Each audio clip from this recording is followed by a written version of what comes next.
Olá, eu sou Ludmilla e esse é o canal Relíquias Ocultas, com o vídeo que era para ter sido postado no domingo, mas por problemas técnicos não consegui.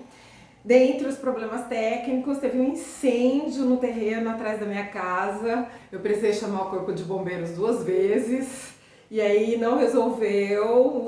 As chamas estavam chegando quase na minha casa, foi terrível, tá? Então, assim, eu tive muitos percalços no domingo e não consegui gravar o nosso vídeo.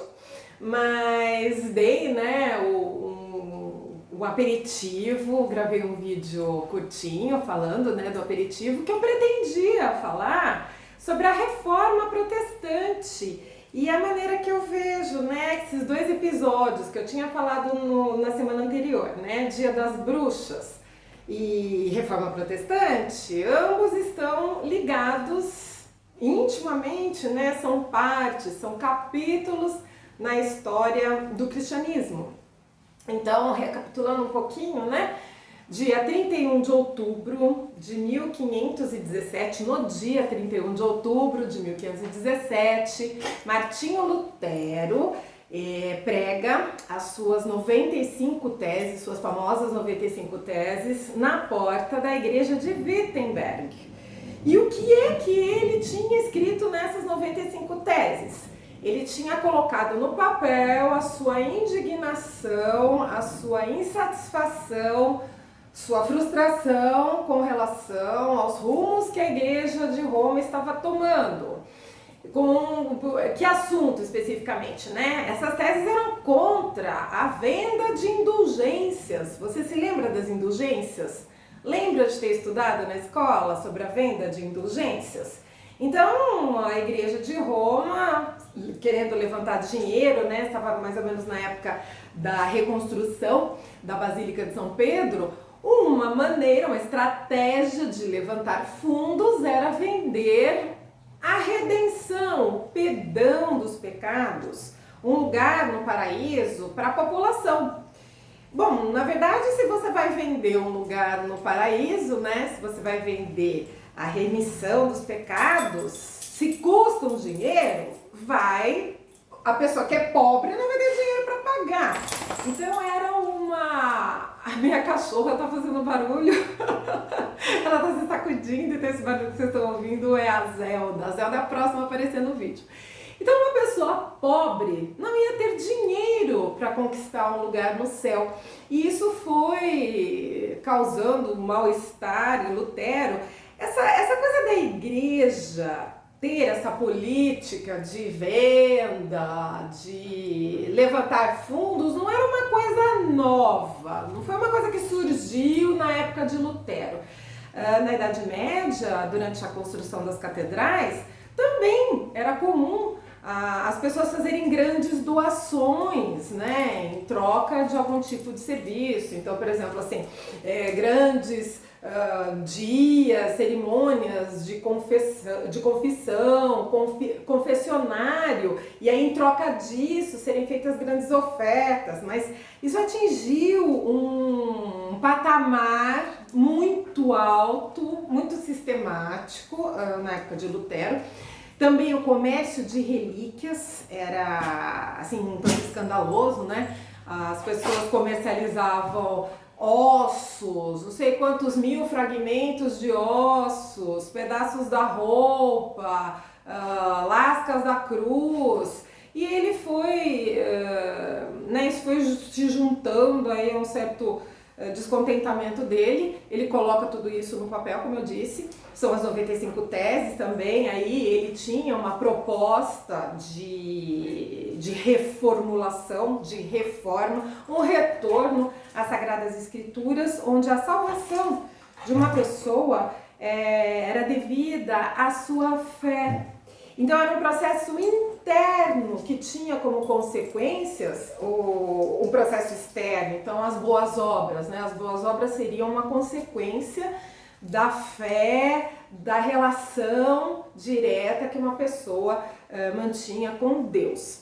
Então isso em 1517, Lutero também tirou, assim, né, pegou carona, pegou impulso, momentum, que a gente fala, na invenção, na invenção não, né? Mas quando Gutenberg inventa as letras de metal, e aí tem uma revolução na impressão de livros, né? A gente tem que lembrar, né, pessoal, que papel não era papel como nós temos hoje. Imprimir não era um processo como nós temos hoje. Aliás, hoje a gente já até está na era digital, né? Mas vamos lembrar lá, antigamente, né? Papiros, pergaminhos, as pessoas copiavam à mão as coisas. Os chineses já tinham um processo de impressão que, como eu disse, foi depois melhorado, amplificado, otimizado por Gutenberg, mas mesmo assim, né, as coisas, os livros não eram o que eles são hoje, o acesso não era tão fácil quanto é hoje. Porém, com Gutenberg, as coisas começam a melhorar. Mas vamos pensar na Bíblia, né? Gutenberg, o primeiro livro que ele publica, que ele imprime, inclusive é a Bíblia. Mas vamos pensar, né? A Bíblia era um livro tão precioso que em determinadas aldeias, cidadezinhas, ela ficava acorrentada na igreja, no altar.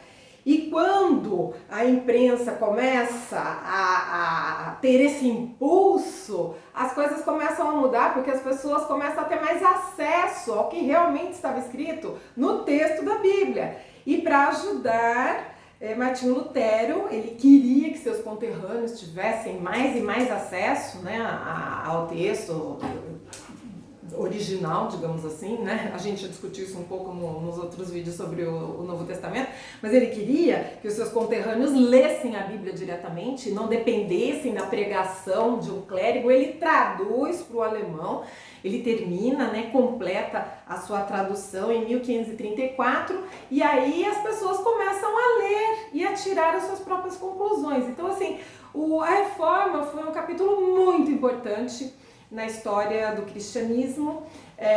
Claro, todas as revoluções e todos os movimentos de reforma, não só a reforma protestante, mas os movimentos que propõem mudanças, eles geram uma reação, e no caso da reforma, gerou uma reação por parte da Igreja Católica, que acabou dando naquilo que nós conhecemos como contra-reforma, porque as pessoas não querem que as coisas mudem. Então, esse choque dos que querem as mudanças contra aqueles que não querem as mudanças, geralmente tem consequências nefastas, né? Mortes e vários conflitos. Então, foi isso que aconteceu nesse período. E a ligação, né, que a gente faz aí com a história da caça às bruxas é que, não sei se vocês se lembram, é por isso que eu insisto bastante na questão das datas, né? 1487, tem algumas divergências, né? Porque é uma coisa muito recuada. Então, 1486, 1487, que foi o que eu disse, né? A publicação do Maleus Maleficarum. 1517, a Reforma Protestante, são muito próximos historicamente.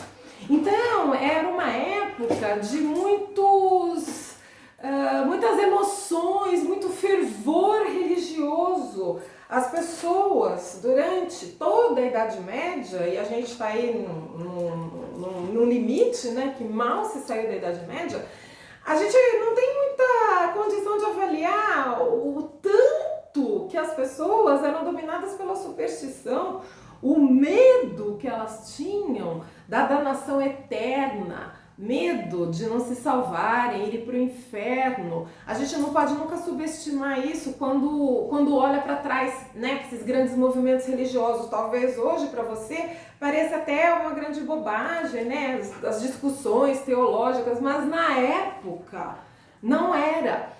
Então, encontrar, achar, procurar, suspeitar, né, de intervenções malignas naquela época era um lugar comum.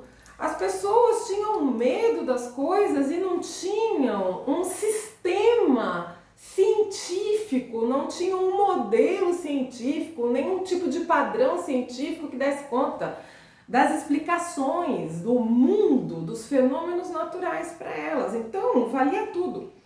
Por isso que a gente precisa tomar cuidado, né, quando estamos aí diante de eventos que aparentemente não têm explicação.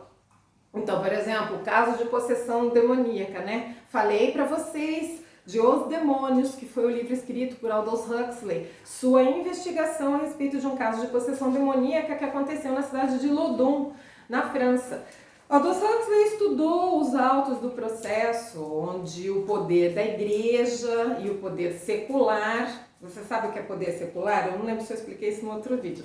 O poder secular é o poder do Estado, é o poder dos governantes. É poder secular porque ele está no século. Então ele está sujeito ao tempo, em contraposição ao poder de Deus, que é eterno. Então, nessa história, o poder secular, seus interesses, mais a igreja, mais as condições socioeconômicas da população, são vetores que convergem aí numa situação nessa cidade, onde a abadesa do convento das Ursulinas, eu não tenho certeza absoluta, mas acho que é Ursulinas, ela tem um problema, uma deformidade física.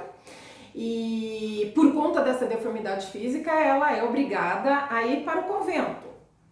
Então, ela não está no convento porque ela tinha uma vocação, ela não teve um chamado, ela não tinha uma ligação espiritual, uma vontade de seguir um caminho espiritual, como tantos místicos na igreja, né? Na história da igreja nós temos vários místicos. Santa Teresa d'Ávila, São João da Cruz, grandes figuras, né? Mas essa abadesa não tinha nada disso. Ela estava lá porque ela não podia estar em outro lugar.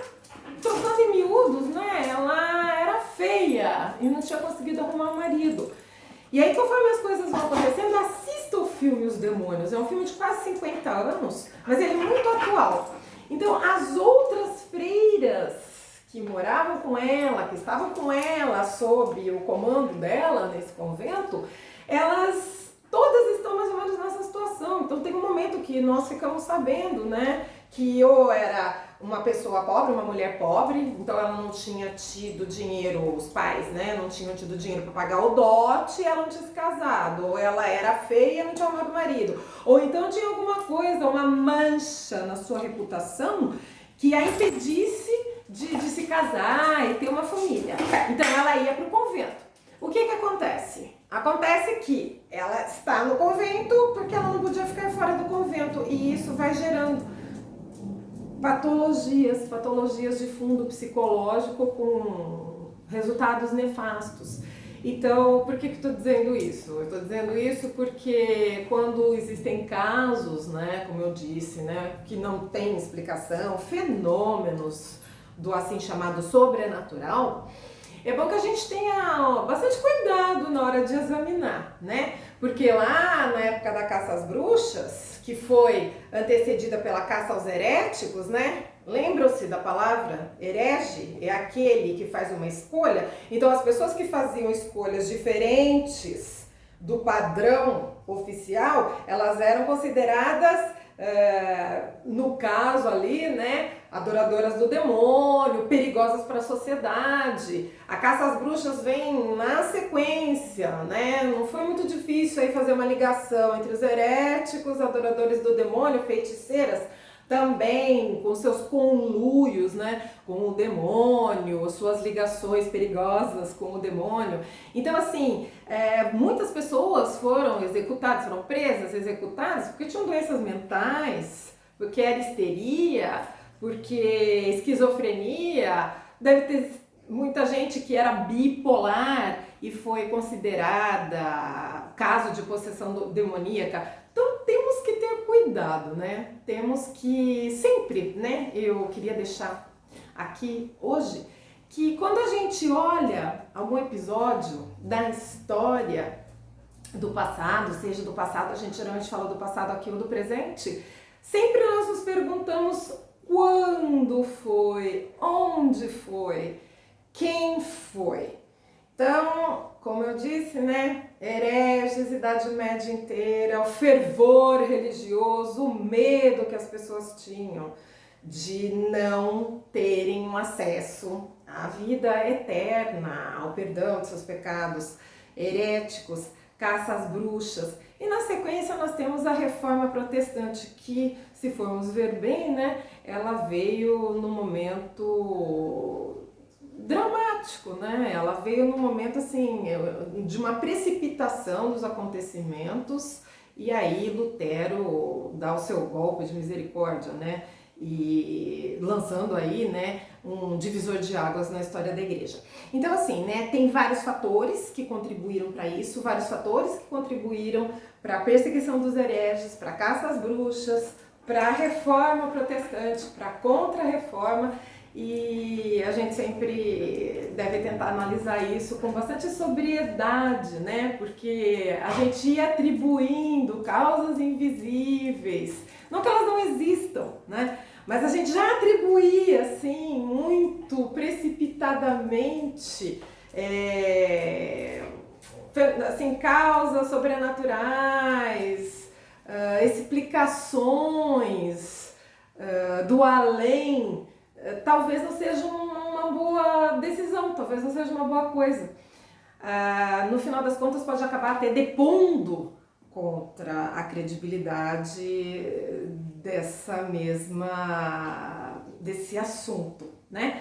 Então é isso que eu queria dizer para vocês hoje. O vídeo já está ficando muito longo, eu não vou me demorar mais. E no próximo vídeo eu vou continuar falando do Novo Testamento, que é o assunto que a gente estava comentando. Eu fiz esse vídeo hoje só para não deixar passar batido o aniversário da Reforma Protestante, que coincidentemente, né, não existe coincidência, no dia 31 de outubro também. Então, 31 de outubro de 1517, Reforma Protestante. Não se esqueça. Muito obrigada. Se você tem alguma coisa para dizer, se você tem algum adendo, alguma sugestão, mande a sugestão que eu vou adorar. Escreva para mim que eu, na medida das minhas possibilidades, eu vou responder, tá? Se eu souber e se eu não souber, eu vou procurar me informar. E compartilhe o vídeo, tá? Se você acha que alguém vai aproveitar desse conteúdo. Muito obrigada e até a próxima semana.